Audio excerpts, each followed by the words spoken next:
지금 돌이켜 생각해보면 분명히 경고 신호가 있었는데 설마 하면서 그냥 넘겼어요. 사실 그때의 느낌이 그 관계를 끊으라는 신호였죠. 여러분, 혹시 비슷한 경험 있으신가요? 이번만 봐주자, 예전에는 좋은 사람이었으니까 하며 무의식적으로 상대방의 행동을 이해하고 2번, 3번 기회를 줬던 적이요. 하지만 여러분의 이러한 너그러운 마음이 때로는 인생을 스스로 곤란에 빠뜨릴 수도 있다는 사실 알고 계셨나요? 특히 오늘 말씀드릴 5가지 행동이 누군가와의 관계에서 반복되는 문제가 있다면 그 관계를 다시 한번 꼭 돌이켜볼 필요가 있습니다. 왜냐하면 어떤 사람들과 시간을 보내는지에 따라 앞으로의 인생이 완전히 달라질 수 있기 때문입니다. 오늘은 여러분의 마음을 아프게 하고 에너지를 소진시키는 그 사람의 3가지 행동에 대해 이야기해 보겠습니다. 구체적으로는 어떻게 과감히 거리를 두고 왜 그렇게 해야 하는지를 함께 고민해보는 시간이 되었으면 합니다. 이 주제가 마음에 드셨다면 구독과 좋아요 부탁드립니다. 당장 시작해 보겠습니다. 첫 번째로, 무시와 무리함이 반복된다면 다시는 기회를 주지 마세요. 여러분, 한번 생각해 보세요. 어느 날 지인이 갑자기 예쁜 포장지에 담긴 선물을 여러분에게 줍니다. 기대하는 마음으로 열어봤더니 안에는 쓰레기밖에 없었습니다. 당연히 그 쓰레기는 쓰레기통에 버리고 지인에게 가서 물어봐야겠죠. 이거 왜 줬냐고. 그런데 마음이 너무 너그러운 사람들은 그 쓰레기를 계속 들고 다니며 아니야, 이 사람이 라고 생각합니다. 내게 쓰레기를 줄 리가 없다고 생각하며 다른 의도가 있을 거라고 여겼다. 포장지를 열었다 닫았다 하며 끊임없이 확인했지만 결국 누구나 봐도 그것은 단순한 쓰레기였다. 남이 나를 무시하고 함부로 대하는 행동도 마찬가지다. 겉으로는 솔직함을 가장할지 모르지만 본질적으로 상처를 주는 행동이 맞다. 우리는 아름다운 포장지에 속아 계속해서 변명을 늘어놓는다.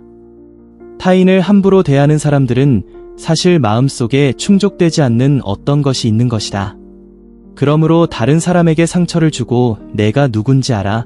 라며 자신을 인정받기 위해 몸부림치는 것입니다. 특히 이러한 무례한 사람들은 보통 4가지 특징을 보입니다. 첫째, 자기만 옳다고 믿어 다른 사람의 의견을 무시합니다. 둘째, 나이가 많거나 직책이 높다는 이유로 남을 함부로 대합니다. 셋째, 남의 말을 끝까지 듣지 않거나 관심 없는 태도를 보입니다. 넷째, 남의 생각은 무시하고 자기 생각만 강요합니다. 이러한 행동은 대부분 자기중심적인 생각이나 자신의 불안을 감추려는 마음에서 비롯됩니다. 만약 계속해서 경계를 넘는다면 그 자리에서 바로 그렇게 말하지 마세요 라고 확실히 말할 수 있으면 좋겠지만 대부분은 깜짝 놀라 아무 말도 못하게 됩니다. 그리고 나중에 그때 이렇게 말할 걸 하고 후회하면서 더 짜증이 나죠. 결국 하루 종일 그 사람의 말이 머릿속을 맴돌게 되고 심하면 일에 집중을 못하거나 일상생활에도 지장이 생길 수 있습니다. 실제로 연구에 따르면 무리한 표현과 반복되는 경시 발언은 자존감을 심각하게 해친다고 합니다. 무례한 행동이 한두 번이라면 그냥 넘어갈 수 있지만 반복되면 그 관계는 위험해질 수 있습니다. 그렇다면 어떻게 대처해야 할까요? 지금부터 우아하게 대처하는 방법을 알려드릴게요. 첫 번째, 그들의 언어를 단순히 소음으로 생각하세요. 상대방의 무례한 말을 들으면 우리는 흔히 그 말을 내 가치와 연결하여 해석합니다. 그래서 더 큰 상처를 받게 되죠. 하지만 이 사람은 내 언어를 모르는 것일 뿐이라고 생각하세요. 낯선 나라의 이상한 사람일 수도 있다고 생각해보세요. 예를 들어 영어를 전혀 모르는 사람에게 영어로 공격적인 말을 해도 그 사람은 별로 상처받지 않을 것입니다. 왜냐하면 그것이 자신과는 동떨어진 언어라고 느끼기 때문입니다. 저 사람의 언어는 나와 다르다. 그러니 저 말 자체가 완전히 내 자존감에 닿을 필요는 없다라고 스위치를 켜면 상대방의 말을 내면 깊숙이 받아들이기보다는 이해할 수 없는 언어의 소음으로 들을 수 있습니다. 두 번째로, 무시하는 말을 들었을 때는 미리 한마디 정도 준비해 두는 것이 좋습니다. 무례한 말을 들었을 때 즉시 대처하지 못하는 가장 큰 이유는 어떻게 말해야 할지 떠오르지 않기 때문입니다. 당황해서 머릿속이 하얘지거나 괜히 예민하게 보일까 망설이다가 기회를 놓치는 경우가 많죠. 이럴 때를 대비해 그 말씀은 좀 지나치게 들리네요. 또는 그런 식으로 말씀하시는 건 조금 불편하네요. 같은 표현을 미리 연습해두세요. 만약 상대가 다시 무례한 말을 하면 준비한 문장을 반복해서 말해보세요. 처음엔 어색할 수 있어요. 하지만 몇 번 시도해보면 점차 익숙해질 겁니다. 상대방도 내가 가만히 있지 않는다는 것을 느끼고 쉽게 보지 않게 될 거예요. 마지막으로 아무리 무례한 사람을 멀리해도 언제든 또 다른 무례한 사람을 만날 수 있습니다. 그런 사람을 만나 무례한 말을 듣게 되면 기분이 급격히 다운될 수 있죠. 하루 종일 생각이 조절되지 않아 하루를 낭비할 수도 있습니다. 결국 가장 중요한 것은 내가 흔들리지 않도록 내 마음의 기둥을 세우는 것입니다. 단단하게 나를 세우는 것은 내가 나 스스로를 어떻게 대하느냐에 달려 있습니다. 다른 사람이 존중해주지 않더라도 나는 나를 깎아내리거나 비난하지 않아야 합니다. 3분 정도 좋아하는 차향을 맡으며 호흡에 집중해보는 것도 좋고 자기 전에 감사일기를 써보는 것도 하나의 방법입니다. 그렇게 하면 내 기분이 안정되고 내가 이만큼 나에게 신경 쓰고 있다는 메시지를 스스로에게 전할 수 있습니다. 이런 과정에서 나는 즐거움을 누릴 자격이 있다고 스스로에게 다독여줄 수 있습니다. 지금부터 시작해보세요. 내 삶과 관계를 귀하게 여기고 있을 때 무례한 태도를 받지 않겠다고 자신에게 확실하게 말해보세요. 누구에게 직접 말하지 않아도 내면에 확신이 생기면 그 에너지가 저절로 흘러나와 그 누구도 당신을 무시할 수 없을 것입니다. 반복적으로 무례함을 보이는 사람에게는 단호하게 선을 그으세요. 시간을 헛되이 쓸 이유가 없습니다. 하루하루가 소중합니다. 또한 필요할 때만 연락하는 얄팍한 관계는 끊어내세요. 이번에도 또 지갑을 열게 되었네요. 72세의 그는 조용히 차를 마시며 쓴웃음을 지었습니다. 지난주에 오랜만에 연락이 온 동창이 잠깐 만나자며 찾아왔을 때 그는 이미 어떤 일이 벌어질지 눈치챘다고 합니다. 우리 동창 모임에 꼭 그런 사람 있잖아요. 평소엔 얼굴도 보이지 않다가 뭔가 필요할 때만 슬그머니 나타나는 사람. 그 동창이 바로 그런 사람이었죠. 그에 따르면 그 동창은 사업 자금이 필요하다며 찾아왔습니다. 친분을 내세워 500만 원을 빌려달라고 했습니다. 이번이 처음이 아니었는데요. 5년 전에도 급전이 필요하다며 300만 원을 빌려갔지만 갚은 것은 그중 절반뿐이었습니다. 그래도 오랜 친구라서 이번에도 도와줬습니다. 하지만 돌아오는 길에 스스로에게 물었습니다. 이게 정말 친구 관계가 맞나? 혹시 비슷한 상황을 경험해 보신 적이 있나요? 우리의 힘들고 어려운 때에는 연락 한 번 없다가 그들에게 필요할 때만 연락하는 경우 말입니다. 어디서나 슬며시 다가오는 사람들 이야기를 해보겠습니다. 나이가 들수록 이러한 관계들은 더 깊은 상처로 남게 됩니다. 젊을 때는 넓은 인간관계 속에 그러한 사람 하나쯤은 대수롭지 않게 여겼을 수도 있지만 노년이 되면 관계의 질이 더욱 중요해집니다. 이러한 일방적인 관계는 우리에게 더 큰 아픔을 남기죠. 인간관계 전문가들은 노후에는 특히 관계의 깊이가 양보다 중요하다고 강조합니다. 젊었을 때는 넓은 인간관계를 자랑스럽게 생각했지만 나이가 들수록 척박한 관계보다는 깊이 있는 몇몇 진정한 관계가 더 가치 있다는 것을 깨닫게 됩니다. 얄팍한 관계는 보통 일방적이기 마련입니다. 친구든 가족이든 건강한 관계는 서로 주고받는 균형이 중요합니다. 이는 꼭 물질적인 교환이 아닌 정서적 지지, 시간과 관심, 그리고 다양한 형태의 도움이 포함됩니다. 그러나 어떤 사람들은 받기만 하고 주지 않는 경우가 많으며 자신에게 유익할 때만 관계를 유지하려고 합니다. 물론 모든 관계가 완벽하게 균형 잡힐 수는 없습니다. 얽매여 있을 수는 없습니다. 때로는 내가 더 많이 베풀 때도 가끔은 상대가 더 많이 베풀 때도 있겠죠.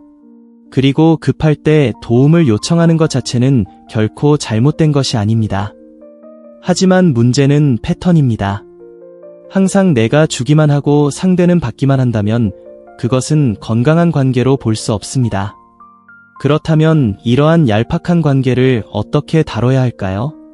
첫째로, 경계를 분명히 설정하세요. 도와주고 싶지만 이번에는 어렵네요라고 말하는 것은 결코 잘못된 일이 아닙니다. 특히 이전에 비슷한 상황에서 실망을 경험한 적이 있다면 한계를 분명히 정하고 선을 긋는 것이 중요합니다. 다음으로, 관계의 패턴을 객관적으로 살펴보세요. 그 사람과의 관계에서 주고받음의 균형이 얼마나 맞는지 생각해보세요. 만약 항상 내가 일방적으로 베풀기만 한다면 그 관계를 재평가해야 할 필요가 있습니다. 마지막으로, 진정한 관계에는 더 많은 시간과 에너지를 투자하세요. 힘든 순간에도 함께해주고 기쁨을 나눌 수 있는 사람들과의 관계를 더욱 깊게 가꾸어 나가는 것이 중요합니다. 그 후로 그는 자신만의 규칙을 만들었습니다. 평소에 연락도 없던 사람이 갑자기 도움을 요청하면 항상 생각해볼게라고 대답하며 바로 결정하지 않습니다. 하루 이틀간의 시간을 가지고 정말로 도움이 필요한 상황인지, 그리고 내가 도와줄 수 있는 상황인지 깊게 생각해봅니다. 그는 덧붙여 말했습니다. 이제 깨달았어요. 진정한 친구는 필요할 때만 찾지 않아요. 지금 나이의 얄팍한 관계에 시간과 마음을 낭비할 여유가 없어요. 동양의 고전 한비자에는 이런 구절이 있습니다. 진짜 5근 불에 넣어도 변하지 않고 진짜 금은 100번 녹여도 그 빛을 잃지 않는다. 진정한 관계도 이와 같습니다. 어려운 시간을 함께 견디고 기쁜 순간을 나눌 수 있는 사람이야말로 우리 인생의 진짜 보물이라고 할 수 있습니다. 이런 사실을 잊지 마세요. 세 번째로 우리가 주목해야 할 것은 약속을 쉽게 어기는 사람입니다. 혹시 이런 경험 있으신가요? 모든 준비를 마치고 설레는 마음으로 기다리는데 약속 시간이 거의 다 되어서야 갑자기 일이 생겼다는 미안하다는 내용의 메시지를 받는 상황 말입니다. 그것도 여러 번 반복적으로 말이죠. 이렇게 약속을 쉽게 어기는 사람들은 우리 주변에 꼭 한 명씩 있는 것 같습니다. 처음에는 바빠서 특별한 상황이라 해서 이해해주지만 그것이 3번, 4번 반복되면 더 이상 우연이나 불가피한 상황이 아닐 수 있습니다. 68세인 한 사람은 자신의 경험을 이렇게 털어놓았습니다. 매주 목요일은 친구들과 산책하는 날이었어요. 그런데 한 친구가 있었는데 늘 교통체증 때문에 갑자기 손주를 돌봐야 한다는 이유로 항상 같은 이유로로 늘 약속에 늦거나 그날 취소하곤 했습니다. 처음엔 모두가 이해했지만 그런데도 3달 동안 12번의 약속 중 8번을 어기더군요. 시간을 맞춰줬는데도 그 사람 한 명 때문에 다른 사람들의 계획이 다 틀어지게 되었습니다. 무엇보다 서운했던 것은 미안하다는 말을 하면서도 전혀 개선할 의지를 보이지 않았다는 점이에요. 여러분도 비슷한 경험이 있으실 겁니다. 약속을 지키지 않는 이 상황, 정말 아쉽습니다. 사람들과의 관계에서 느끼는 감정은 단순한 불편함을 넘어서 깊은 상처로 이어질 수 있습니다. 그 이유는 약속을 지키지 않는 행동이 당신이 그다지 중요하지 않다라는 무언의 메시지를 전달하기 때문입니다. 심리학자 에릭슨은 신뢰가 인간관계의 기초라고 강조했습니다. 약속을 지키는 것은 단순한 예의를 넘어 상대방을 존중하며 그 관계에 가치를 두고 있음을 나타내는 증거입니다. 반면 약속을 쉽게 어기는 것은 관계의 균열을 가져오는 첫 단계가 될 수 있습니다. 징후일 수 있습니다. 젊었을 때는 바쁘다는 이유로 실수였겠지 하고 넘길 수 있었던 일들이 이제는 상대방에게 내가 중요하지 않구나 하는 생각으로 이어지기 쉽습니다. 그러나 여기서 강조하고 싶은 것이 있습니다. 약속을 어기는 행동이 반드시 뒤틀린 마음에서 비롯된 것은 아닐 수 있습니다. 어떤 사람들은 단순히 시간 관리에 서툴거나 거절하는 것이 어려워 무리하게 약속을 하기도 합니다.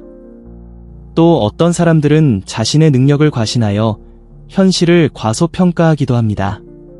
지키기 어려운 약속을 가끔 하게 되죠. 하지만 이유가 무엇이든 반복되는 약속 불이행은 관계에 독이 됩니다. 약속을 지키지 않는 사람을 계속 만나다 보면 만나기 전부터 이번에도 취소할까 봐 어쩌지 않은 긴장감에 시달리게 됩니다. 그래서 이런 상황에서는 그냥 지나가는 것이 아니라 가능하다면 상대방과 대화해보세요. 비난하는 투가 아닌 나는 내가 늦어서 이렇게 느꼈어 라는 식으로 감정을 솔직하게 표현하는 것이 도움이 됩니다. 내가 약속에 늦으면 내가 소중하지 않다고 느껴진다고 말하는 것이 너는 항상 늦는다고 말하는 것보다 더 효과적입니다. 하지만 몇 번의 대화에도 변화가 없다면 그 관계에 투자하는 에너지를 다시 한번 생각해 볼 필요가 있습니다. 모든 관계가 우리에게 행복을 가져다 주는 것은 아니니까요.